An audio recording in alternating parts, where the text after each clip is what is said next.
Hi, Massive D here. In this video, I'm going to express my final thoughts about the Salome event, and the aftermath, in particular, the one that was a result of the video I posted on Saturday, called the Drew Wagar's Conspiracy. In fact, this is more of a follow-up to the forum thread in which I posted the video, and I will post a link in the video description, so you guys can read through it yourselves if you so desire. Now, the reception of the video was pretty phenomenal, I would say. I definitely expected some amount of backlash and was very surprised to receive virtually none at all. There was no bans, no requests for corrections, moderators themselves were super cool about it, and even commented that it generated a lot of important discussions on both sides. Comments on the thread ranged from great video spot on to maybe, who knows, to a few odd ones saying how dare I to criticize Wagar and that I should apologize immediately or they are going to unsubscribe from my channel. To some even straight up turning the tables on me and saying that my video is nothing more than a promotion for YouTube views. But on average, people made some fantastic points and gave a lot of insights into what happened during the event, some of which have in fact changed my point of view in a very specific way, which I will reveal further in the video. By the way, I urge you to stay to the very end, I have a small surprise for you all. But before that, since I am not immune to criticism,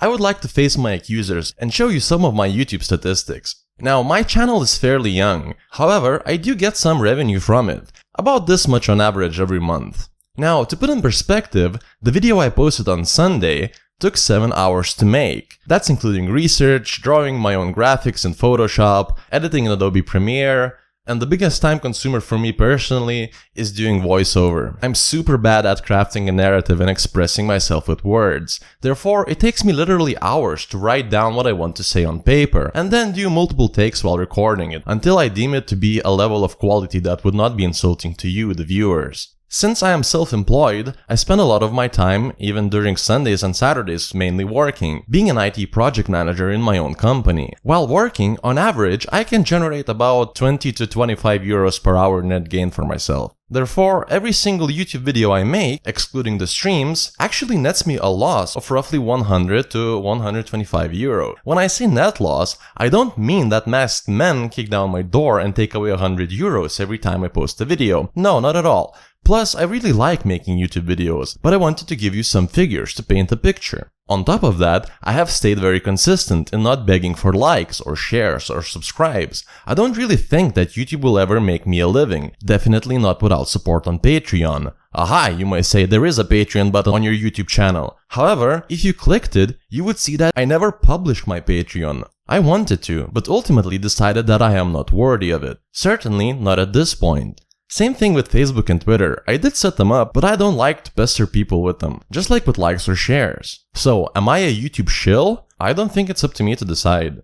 Moving on, so what are my final thoughts? Was the event scripted, or have I changed my mind? First, let us look at what Drew had to say about it, which what seemingly was a direct reply to my thread. I'm not 100% sure about it, but by the way it was worded, makes me think it was. Unlocks bunker door and steps out. Hi folks, as always I appreciate all the comments, both positive and negative. I have to say that a being portrayed as an all-seeing conspiratorial mastermind with godlike powers over instancing and player groups, though not in this thread, I hasten to add, wasn't one outcome that I'd come up with. The conspiracy theories, despite entertainment value, are exactly that. I set out to build a compelling mystery, write a book that players could influence, and not be driven by my own plotline. Hard work for me, as I am a planner by default. I chose open mode because I thought it was the most inclusive option. Perhaps I could have had rifters or lore mode private group, but it would have been infiltrated and something similar might have happened. That and the additional admin would have been impossible. The outcome wasn't predefined, though I had weighted some aspects in order to level the playing field between protagonists and antagonists. Technical limitations are precisely that. There was little I could do about them.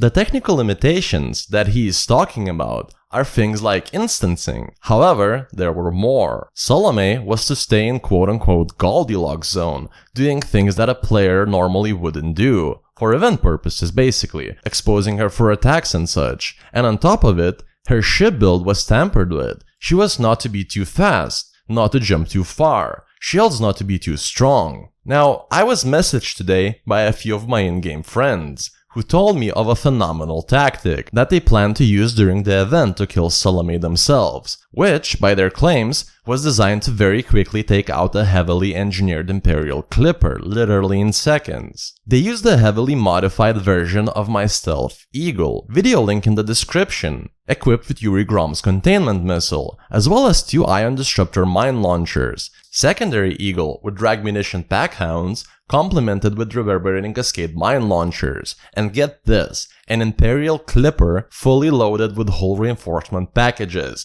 designed to insta-gib ships by ramming, as well as 4 reverberating cascade torpedo launchers. We all heard stories how terrifying that build could be. Now, all 3 ships were designed to operate in silent running mode. Interdict Salome, use Eagle's superior speed to tag Salome's Clipper at close range with a containment missile, preventing her escape and giving time for his wingmates to load in. Then coordinate their cooldowns with the other Eagle, preventing her from boosting with drag munition, rebooting her engines with ion disruptor mines, at the same time trying to delete her shields using reverberating cascade mines. Meanwhile, the Clipper would get into ramming position, scream at Salome's ship at full speed, launch reverberating cascade torpedoes, and smack dead on into her bogged down ship. All this while operating in silent running mode, which would most definitely result in severe confusion for the Guardian. Like they practiced and succeeded every day for weeks, by their reports, on average, under 30 seconds every single time.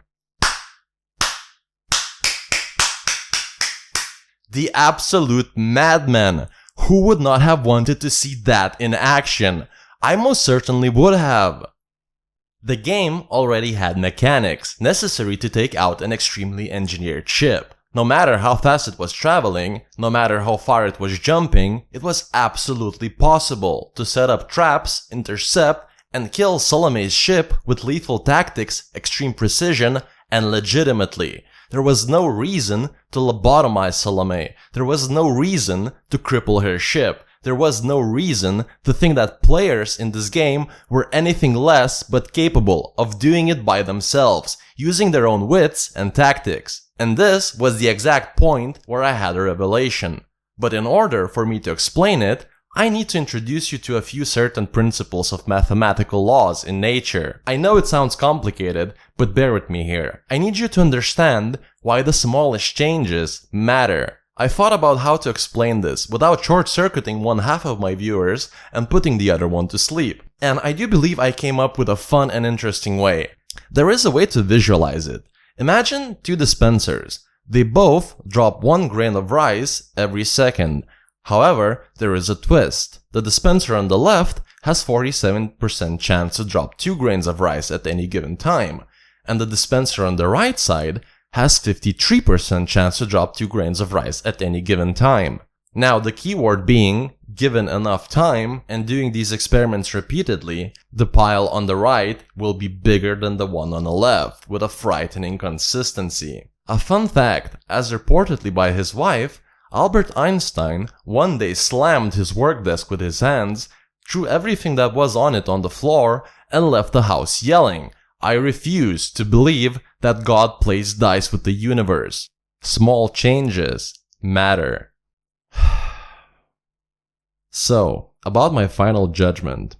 Even though there are new evidence constantly emerging suggesting that there may in fact have been some contact between SDC and Wagar, plus there's this interesting confession that you can see on the screen, which I will link into the video description for you to check out, I will ultimately agree that Drew most likely did not orchestrate the event. At least, there is no concrete evidence of today to support it. However, one thing is certain, Drew. You promised us a fair event. You said you would roll the ball and let us decide the future of the galaxy. For thousands of players who prepared for weeks and waited this day as children wait for the Christmas morning, you gave them the illusion of choice. No matter how small and seemingly insignificant the loading of the dice was, it was a loaded dice nonetheless. Thus, you didn't only roll the ball, you rolled the ball downhill, and then blamed the community when it ended up at the bottom.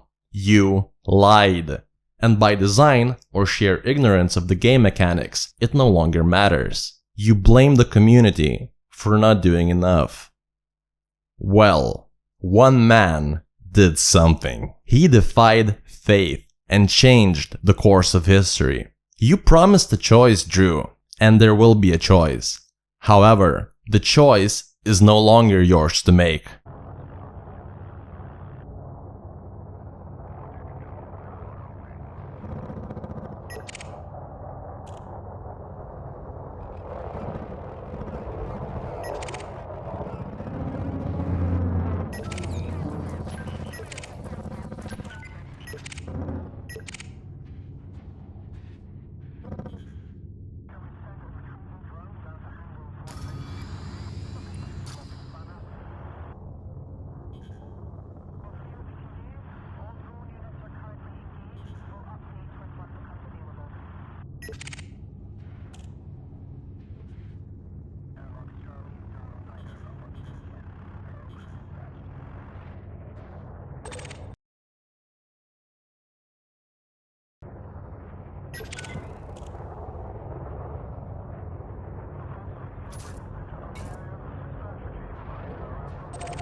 Yuri,